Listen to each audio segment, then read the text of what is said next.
The Alldus podcast is brought to you by Alldus International, supplying your expert AI and digital transformation staffing needs across the US and Europe.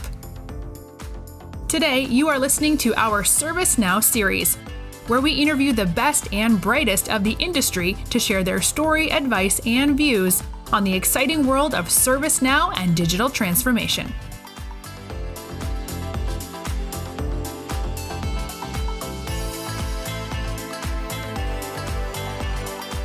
Hello everybody, it is Mark Kelly, Chief Customer Officer and co-founder of Alldus. I hope you're doing well wherever you are in the world today. A part of our ServiceNow series, we have a guest that's been on the show 2 years ago, and we are very, very happy to have him. And he is Jacques Clement, and he is ITSM and ITOM offering lead for Accenture Europe. Jacques, thank you so much for joining us on the podcast once again. Thank you for having me, Mark. It's a pleasure being here again. So life is happening so fast. I feel I'm getting so old so quickly.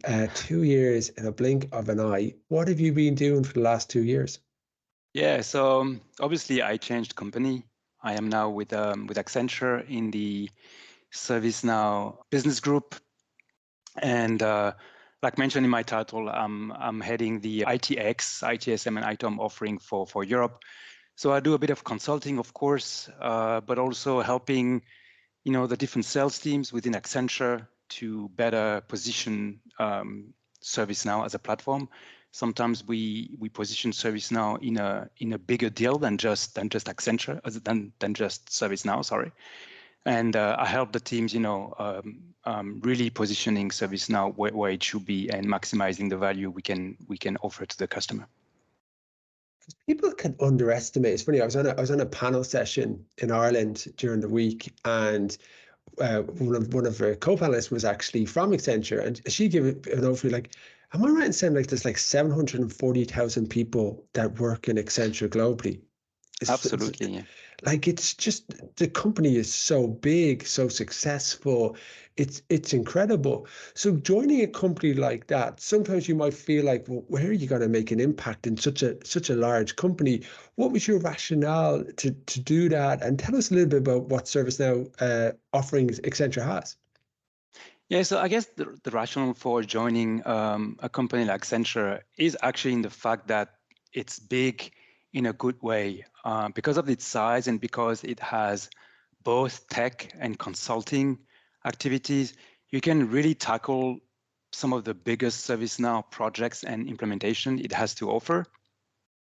We can address verticals, retail, finance, life science, etc. So we can have experts in those domains, and at the same time bringing ServiceNow experts to a given project, and that's really a big strength.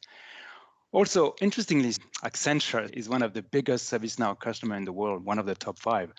So every single of the 730,000 employees will be using ServiceNow on a daily basis for HR, service management, even workplace service delivery. We use ITOM extensively from within Accenture. And we are the biggest ServiceNow partner in the world. There's 19,000 people within Accenture just doing ServiceNow. So that's sort of dual biggest partner and one of the biggest customer is actually makes that a very interesting place to be in. Incredible. So many, 19,000. That is amazing. Yeah. But you humbly didn't mention about your CMA, and we want to talk a little bit about that and achieving that. What was that like? Oh, it's been such a ride. So, if I had to define what a CMA is, I would say it's a trusted advisor with a customer and value realization focus. So basically, a CMA will help customers to maximize their investment, so the platform will serve their strategic objectives. So, and really the CMA course and certification is about that. It's a MBA style. We can talk about that a bit later, maybe 20-week program. So that's, 5 months with 30 participants. And you're going to be part of one group of 5 persons. So very similar for those who've done an MBA, very similar to what you have in an MBA with group assignments, etc. And it actually starts with a 1 week face-to-face kickoff. That was the good thing after COVID. So I think they had a couple of CMA cohorts that couldn't meet in person. So I was very fortunate because I went in London to meet with the rest of the cohort for 1 week. And then after that, we have 3 times 2-hour webinars per week for 19 weeks. And, on a weekly basis, you get group assignments. So it's a very long program. Very, very intense. You have to put a lot of hours, including from your personal time to achieve it. But it's absolutely worth it. It's fantastic. I've got so many follow-up questions with that. What kind of inspired you to take it? How did you manage through the peaks and troughs of just life in general, being able to hit those additional milestones? Because for a lot of people kind of living life at the moment, it's hard enough just to keep track of email, manage through all different life challenges, add a bit of bad weather to it and a little bit of a cold. How did you get through it? Well, I guess maybe first in terms of motivation, we discussed that last time. I've been around ServiceNow since 2008. So I had a feeling that from a technical standpoint, I had a fairly good understanding of how the platform was working. But what I didn't feel that much comfortable with was the whole, how do I really realize the true value of the platform? How can I decompose a business imperative into the best solution, the best architecture? I wasn't also very sure what the best operating model was and the best governance structure we needed to operate the platform and make that happen. I knew ServiceNow had a lot to offer, but I wasn't too sure where to go and how to use that. And I really felt that was the part I was missing. And when I was reading what CMA had to offer, I thought this is what I need to do. Now, in terms of management, I think you really need to be sponsored by your own employer. Life's not going to stop because on CMA, you're still going to have to be with your customers, help your sales teams, do your normal work. So, at Accenture, I was very lucky because the company would give us a few hours every week, obviously to attend the webinars, but also to just do my homework like a student, I guess. But that's never going to be enough. Sometimes the group assignments are pretty large and you need to put some hours over the weekend. So I guess if you're interested in going into a program like that, you need to make sure you get sponsorship from your employer and I guess from your family somehow, because yes, there are going to be evenings and weekends where you're just not going to be available for them. There's a real sense of community within ServiceNow, and until you're in that ecosystem, it's very, very hard to put your finger on it. And I talk about this a lot, and people, they're a little bit surprised when I talk about it because people just are so open, sharing ideas, perspectives. It's kind of like that, all boats raise within a tide. It's a really, really nice ecosystem. How do you liaise and work and engage where you're dealing with competitors, you're working with partners, you're sharing information, and then you're working through all these different kind of collaborations, because it's a pretty special experience. It is. It's a very good point, actually. When you join your cohort on that first week, you're basically sitting at a table with 4 other guys, and some of them will be from your direct competitors. So I guess in the beginning, there's a bit of, maybe I shouldn't say everything I know about that one specific problem. But you know what? It's going to fade out very rapidly because it's so intense. And at the end of the day, you want to succeed. Maybe we're going to be talking about the exam itself at the end. It's a very, very difficult exam to pass. So at some point, you just forget these are competitors and they just become your team.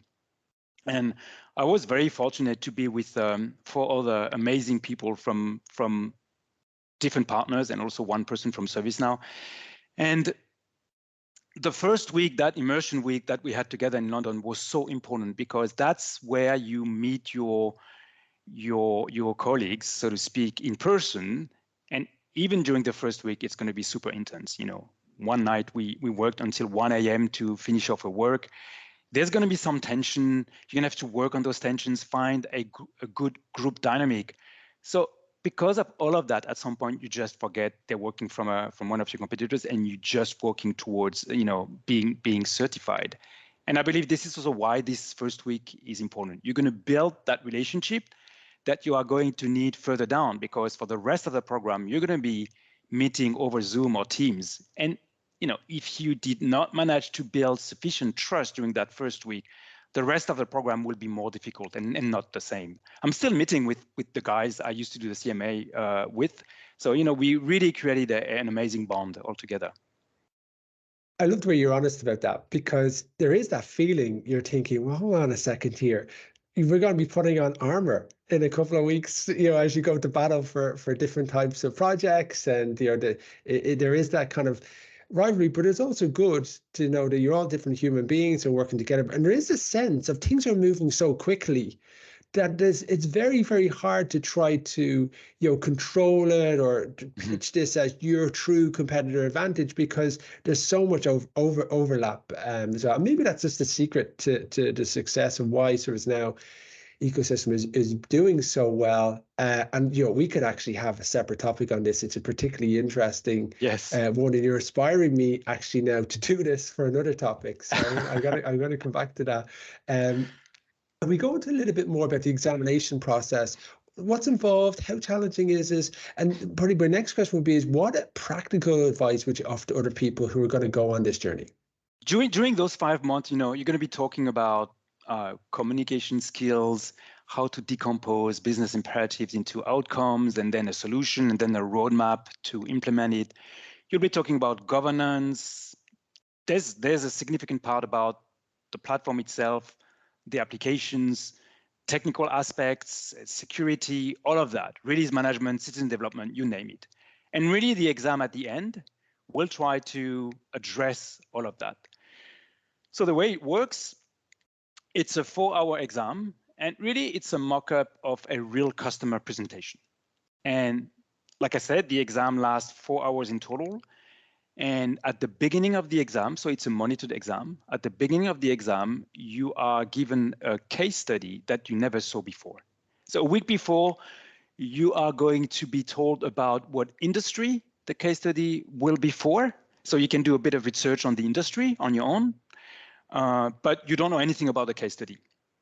And for the first 3 hours, you literally prepare a presentation that will address all of that. Like I said, business imperatives, your approach, your roadmap, your target architecture, the operating model, all of that. And then you move into another Zoom meeting, and you present for 1 hour, including your questions, to a panel composed of typically a CIO, an enterprise architect, and a program director. That can change depending on the case study. And you deliver your presentation as if you were trying to convince the customer to work with you and to embrace your recommendations. So communication skills are very important, but as an architect, you need to have very strong communication skills. And you only have 1 hour. If you go beyond that 1 hour, it's very likely you are going to miss your exam and not pass. You're making me stressed out even thinking about that hour. I finished my 3-hour preparation like 5 minutes before jumping onto the next wow. the next. Yeah. Maybe wow. on the second part of your question, how do you prepare for it? You obviously don't. So you come with, let's say, a PowerPoint deck that is kind of half done. They're giving you, you have like big sections you can work on a little bit before the exam, for instance, about security, your automation strategy, operating model, and then you adjust that to the case study that you are going to work on. The part you don't know is the solution you need to build, and that you need to do during your exam. But what is very important is to build a story that is relevant, and that you shouldn't be starting like a week or two before the exam. Like personally, I started working on my deck probably 2 months through the program, that is 3 to 4 months before the actual exam. And I would have my PowerPoint presentation open almost like all the time. So if I was talking to a customer or watching a YouTube video about ServiceNow or reading an article, sometimes you have an idea, oh, that's interesting. And I would quickly go to my presentation and sort of change it or make a note. Remember to talk about this, because I thought it would make sense for my own story. So I sort of started building it long before the exam. So when I went to the exam, I had a fairly good idea about what story I wanted to tell. The story is very important. The whole thing needs to flow naturally. Otherwise, it feels like a succession of slides with no real, glue between them. That's a real skill in itself. My last question, Jacques. What are you most excited about in the ecosystem right now? Oh, sorry if it's a little cliche, but obviously Gen AI. I believe from a disruption perspective, it's very comparable to the first computers, internet, and the smartphones. I think it's at the same level. And I love what ServiceNow is doing on that front, but also Accenture. Accenture is building Gen AI solutions on top of the ServiceNow platform. And as a company, we're going to invest $3 billion in Gen AI, and this includes, a strong partnership with ServiceNow. There was a study every year. Accenture issues a study called Tech Vision, and for the 2023, actually 98% of the global executives they interviewed agreed that AI foundation models would play, a key role in their strategies in the next 3 to 5 years. So I believe the momentum is really, really good. And I'm glad that ServiceNow is not only embarking into this, but, being a leader in that front, because, ServiceNow is my day-to-day work somehow. So yeah, Gen AI definitely. And sorry if that sounds like an obvious response. No, it doesn't. And I'm being a bit mean asking that question at the end, because we could go on for additional podcasts to talk about this. And I agree with you. Being in the world of AI, I've had 500 interviews with leaders across AI, and this Gen AI world, believe the hype. The impact is incredible. Don't get me wrong, there's challenges around privacy and regulation. We need to get that right. But whoa, the impact is truly, truly incredible. And I've kind of moved on to the old AI, new AI talk. So I'll be like, that's more old AI, Gen AI, the new stuff. And boy, it's exciting. And listen, we must do an episode to talk about that in the future. But thank you very much for joining us on the show. Again, I can't believe it's been 2 years since you've been here, Jacques. Thank you again. And I look forward to speaking to you in the near future. Thank you so much to you and the team. It's a pleasure being here.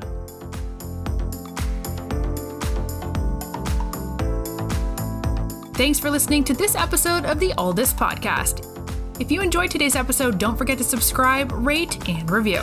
We are available on Apple Podcasts, Spotify, and any Android podcast of choice. You can also head over to our website, www.alldus.com, to listen to more podcasts, view our open roles, and stay up to date with industry news. Thanks for listening, and stay tuned for more great episodes coming very soon.